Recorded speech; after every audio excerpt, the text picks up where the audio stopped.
You as a business owner should not have to compromise your patient experience to protect your business against fraud.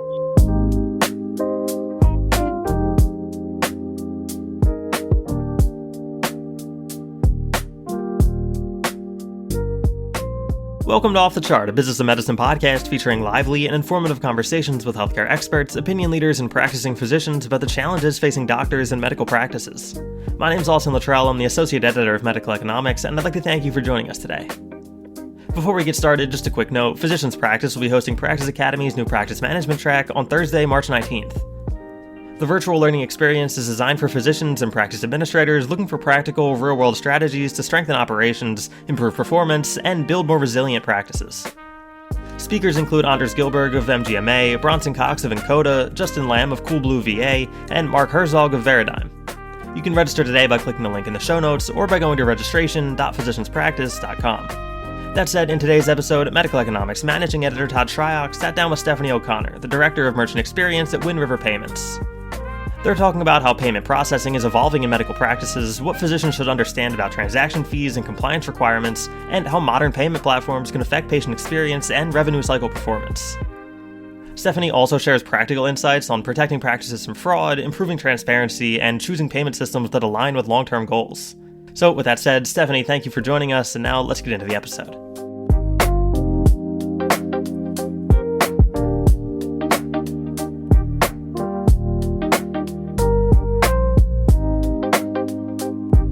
I'm here with Stephanie O'Connor, Director of Merchant Experience at Wind River Payments, to talk about payment modernization and the role it plays in both patient experience and revenue protection. Stephanie, thanks for joining me. Absolutely. Thanks for having me. So, Stephanie, a lot of practices are relying on technology more than ever for things like scheduling and payments, but sometimes this technology can lead to customer confusion, resulting in either chargebacks or maybe even used for fraud. How do things like that happen? That's a great question because it happens too easily, and it's something that is really important for businesses to focus on. I'll get into the detail there, but I want to start by saying there should be a payment strategy within every business, and that strategy should be answering questions around what do you want your patient experience to be when they take payments, and how does that help avoid and remove some of the confusion around when they're paying and how they're paying. And then on the flip side to the business, many businesses focus on how much they're paying to accept payments, but really they should be focusing on what are they doing to ensure that those costs are as low as possible by preventing fraud and making sure that they're meeting their patients where they are as far as the demands around payment acceptance. Is there something that they commonly do wrong that allows fraud to happen? Are there things they can do to make sure they're preventing it? Yeah, so in the payment world, you have many, many options as far as acceptance choices for your patients or your customers.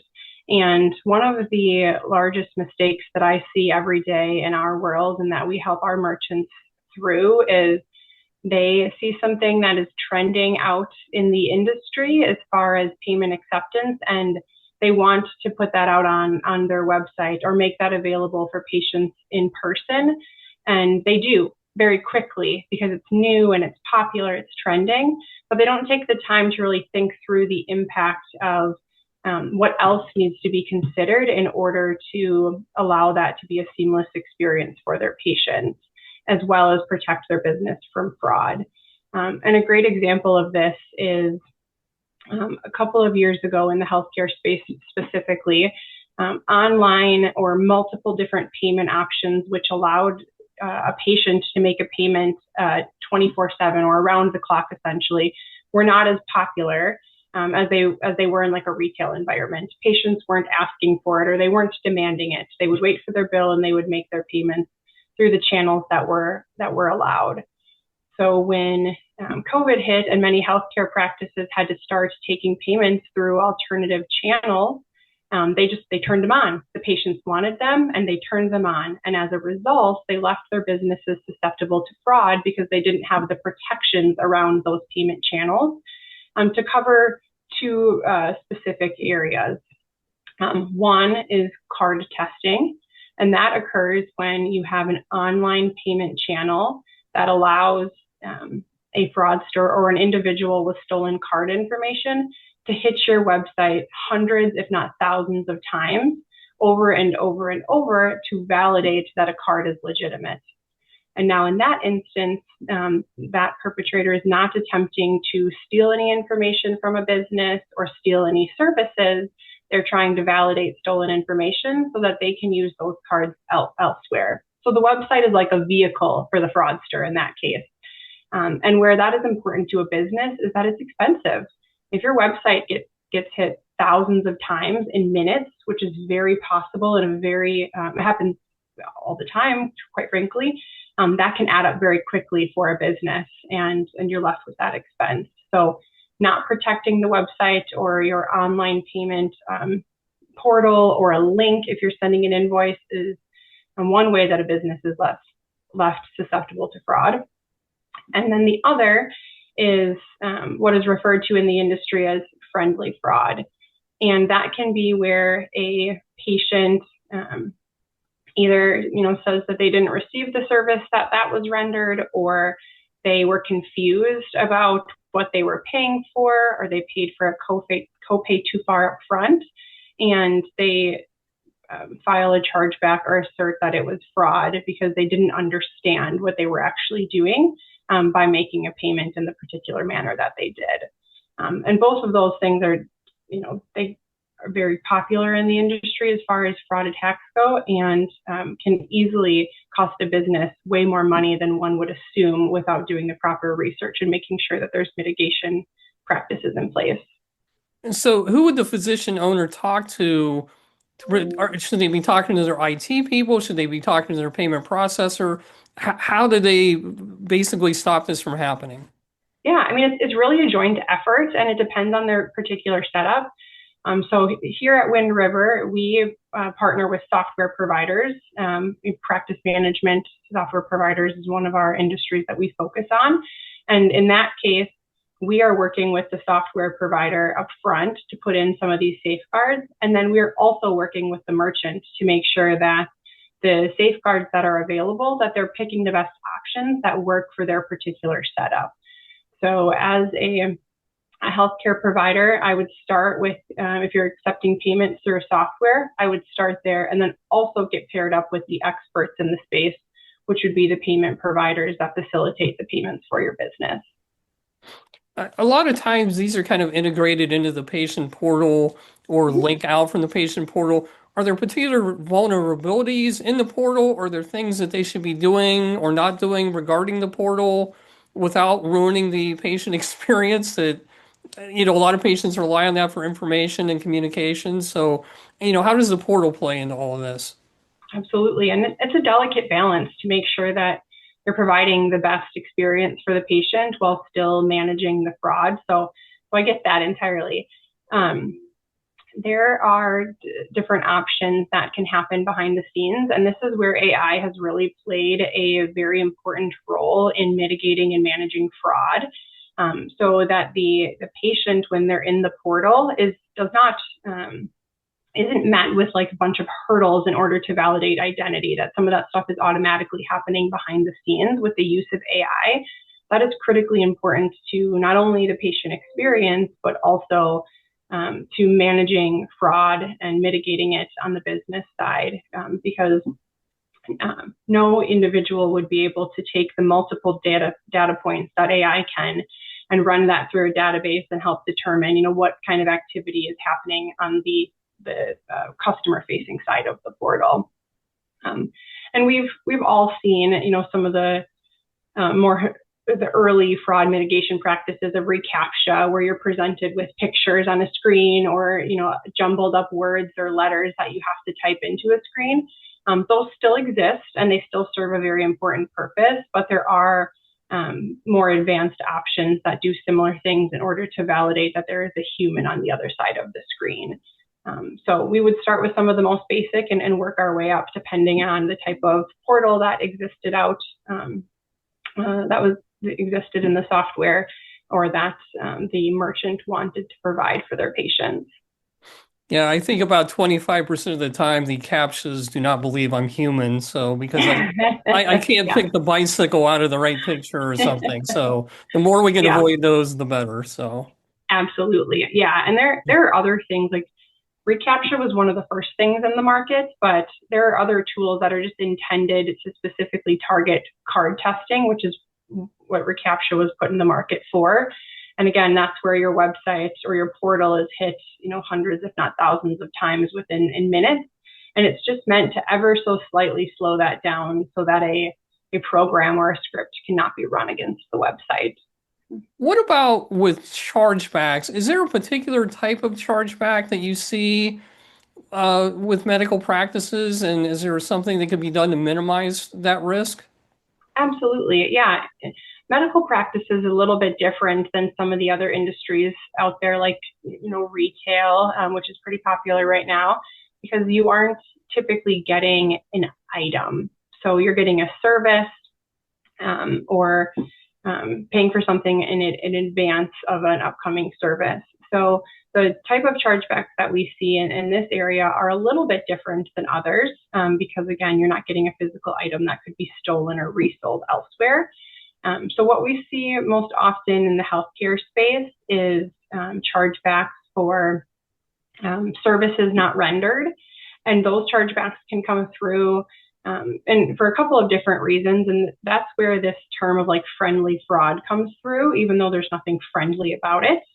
But in a services not rendered type of chargeback, the patient is asserting that whatever they paid for was not delivered. And this can be especially impactful to anyone who is doing like telemedicine, because it's much more, someone has different expectations over the phone sometimes and when they're actually in the doctor's office receiving a service. So telemedicine can be a particularly vulnerable to this, or anyone that is providing like counseling services over the phone. Those can be open to those versus someone going into a doctor's office to have an appointment.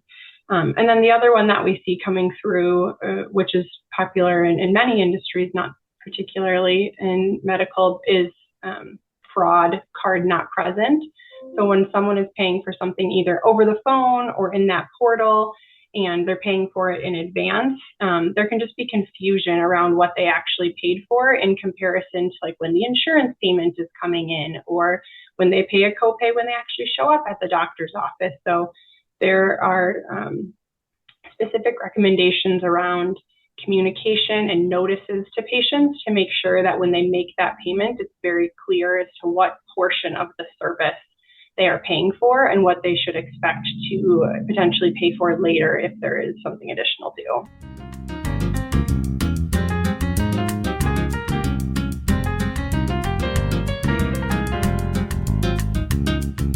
Hey there, Keith Reynolds here, and welcome to the P2 Management Minute. In just 60 seconds, we deliver proven, real-world tactics you can plug into your practice today, whether that means speeding up check-in, lifting staff morale, or nudging patient satisfaction north. No theory, no fluff, just the kind of guidance that fits between appointments and moves the needle before lunch. But the best ideas don't all come from our newsroom. They come from you.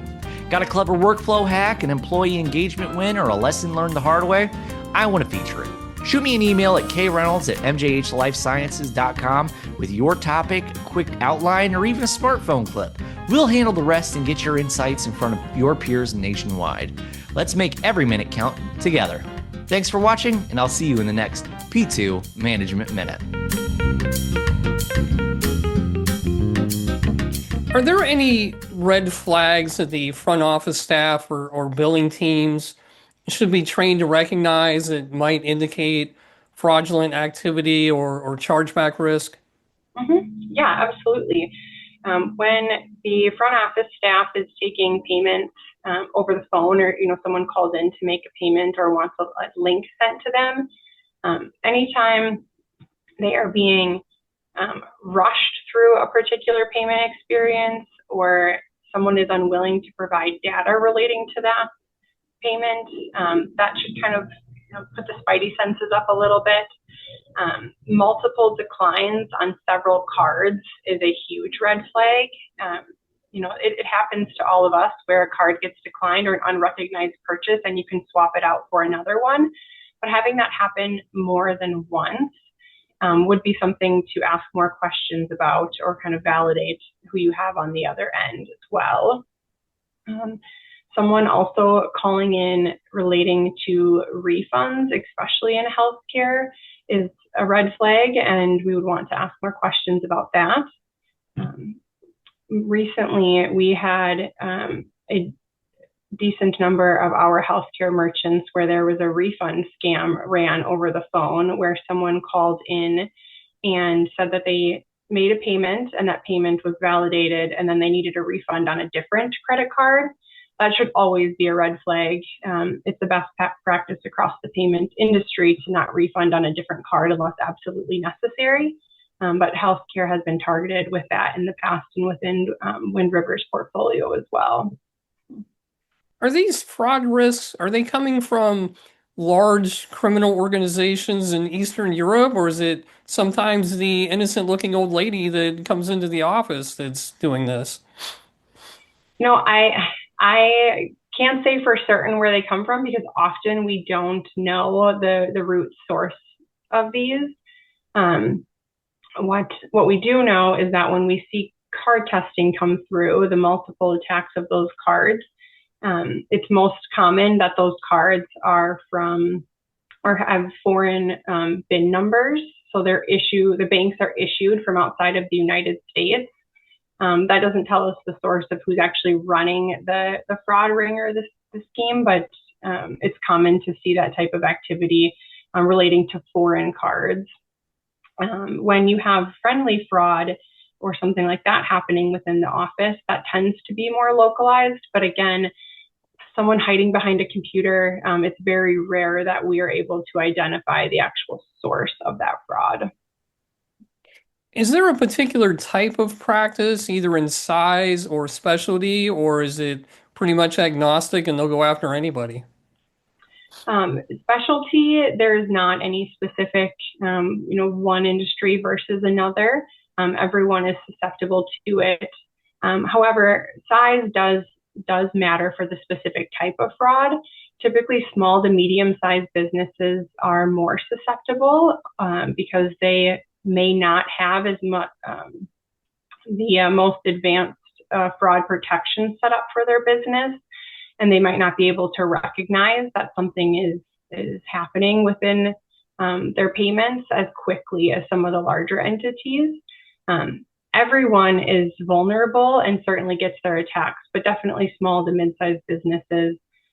We often see smaller things being tested out with them to see if they have the protections in place. You touched on this a little bit before, but I think it's worth reemphasizing here. Yeah. Does protecting against fraud mean sacrificing the user experience? Are we going to have to put layer upon layer of validation and kind of ruin that customer experience? Or, is AI and other tools making this possible where you can protect everybody and still provide a good user experience? Yeah, it doesn't have to.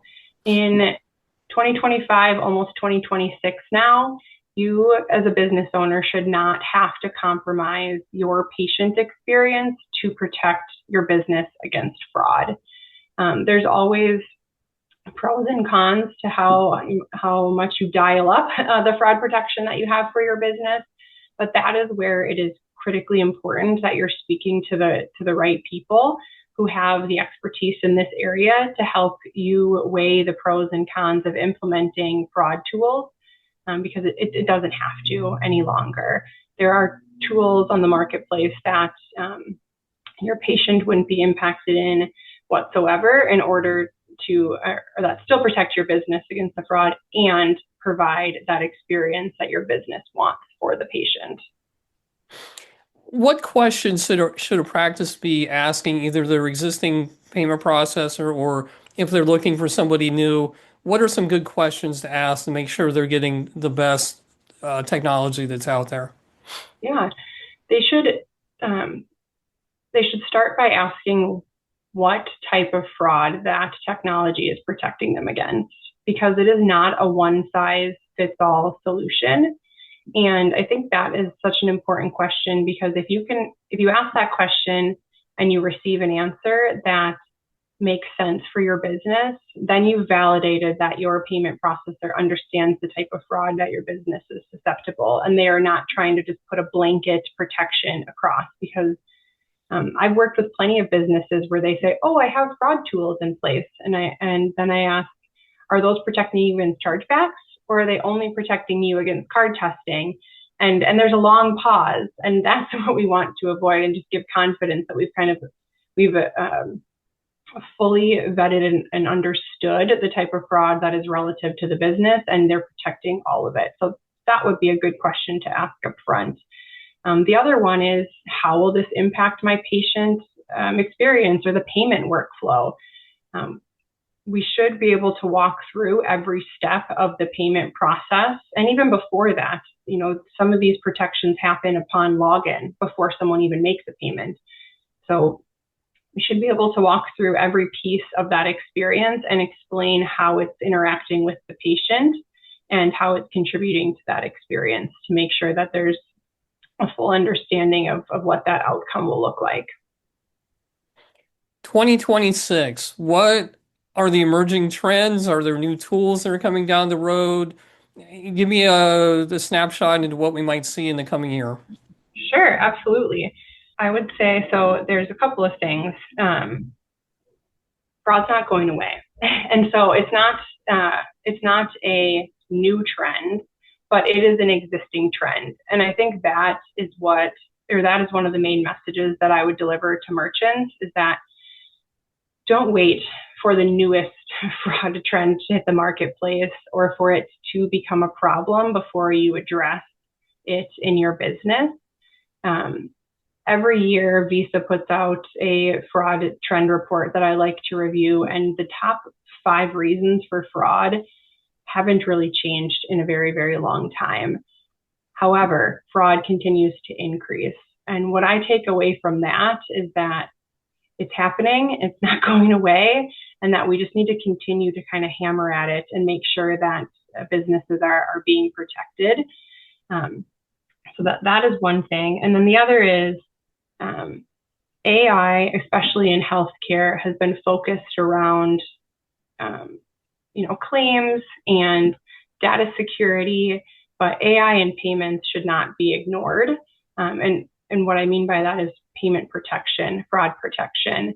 The tools they're so advanced, and they do so many wonderful things to help protect your business that they really should be looked at if you haven't yet. So fraud's not going away in 2026. In fact, it's been pretty stable as far as the types, and we need to continue to address that. And 2, if you haven't looked at AI, 2026 is the year to use that type of technology to protect your business from fraud. Very good. Stephanie, thanks for joining me today. Absolutely, Todd. I appreciate your time.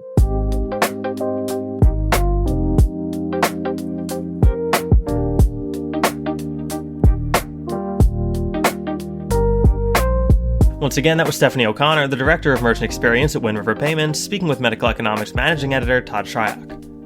On behalf of the whole Medical Economics and Physicians Practice teams, I'd like to thank you for listening to the show and ask that you please subscribe so you don't miss the next episode. And don't forget, Physicians Practice will be hosting Practice Academy's new practice management track on Thursday, March 19th, featuring practical, actionable education for physicians and practice administrators. You can register today by clicking the link in the show notes or by going to registration.physicianspractice.com. As always, be sure to check back on Monday and Thursday mornings for the latest conversations with experts sharing strategies, stories, and solutions for your practice. You can find us by searching Off the Chart wherever you get your podcasts.